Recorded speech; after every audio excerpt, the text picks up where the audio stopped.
శ్రీ శ్రీనివాసుడు అఖిలాండకోటి బ్రహ్మాండ నాయకుడు, కోట్లాది బ్రహ్మాండాలకు సమస్త లోకాలకు అధిపతి ఆయన. భూలోకంలో అవతరించి కోట్లాది మంది భక్తుల హృదయాలలో నిలిచాడు. తిరుమల భూలోక వైకుంఠమైంది. అందుకే శ్రీ వెంకటేశ్వర స్వామి క్షేత్రం నిత్యం భక్తజన సంద్రంగా మారింది. ప్రతిరోజు లక్షలాది మంది భక్తులు తిరుమల గిరులకు చేరుకుంటున్నారు. శ్రీ స్వామివారి దర్శనం కోసం బారులు తీరుతున్నారు. శ్రీ శ్రీనివాసుడిని నిత్యం సగటున 75,000 మందికి పైగా దర్శించుకుంటున్నారు. బుధవారం స్వామివారిని 77,502 మంది భక్తులకు శ్రీ వెంకటేశ్వర స్వామి దర్శనం లభించింది. భక్తులు హుండీలో సమర్పించిన కానుకల రూపంలో తిరుమల తిరుపతి దేవస్థానానికి 5,46,00,000 రూపాయల ఆదాయం సమకూరింది. వైకుంఠం క్యూ కాంప్లెక్స్ మొత్తం భక్తులతో నిండి కిటకిటలాడుతోంది. బయట ఉన్న నారాయణగిరి షెడ్లు కూడా భక్తులతో నిండిపోయాయి. భక్తుల క్యూ లైన్ శిలాతోరణం వరకు విస్తరించింది. టోకెన్లు లేని భక్తులకు స్వామివారి సర్వదర్శనానికి దాదాపు 20 నుంచి 24 గంటల సమయం పడుతుందని అధికారులు ప్రకటించారు. ఇక శిలాతోరణం వరకు విస్తరించిన క్యూ లైన్లలో ఉన్న వారికి మాత్రం మరింత ఎక్కువ సమయం పడుతుందని తెలిపారు. క్యూ లైన్లలో ఉన్న భక్తులకు ఎలాంటి అసౌకర్యం కలగకుండా ఏర్పాట్లు చేసినట్లు తెలిపారు. అబ్బో, ఇక్కడ కేజీ చీరలు కొంటే అర కేజీ చీరలు ఫ్రీ అంట. మంగళ్య షాపింగ్ మాల్, కేజీల్లో సేల్, టన్నుల్లో ఆనందం.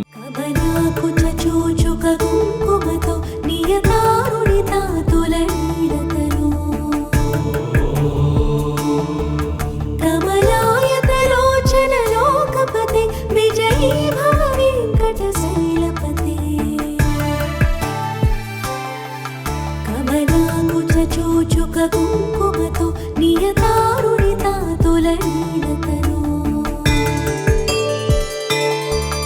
కమలాయతలోచన లోకపతి విజయీ భవ వెంకటశైలపతి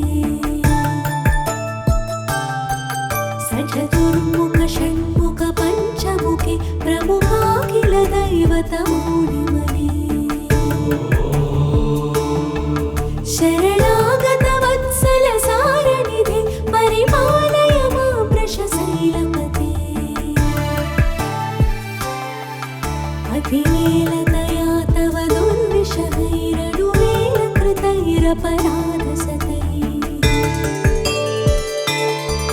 భరితం త్వరితం వృషశైలపతి పరయా కృపయా పరిపాహి హరే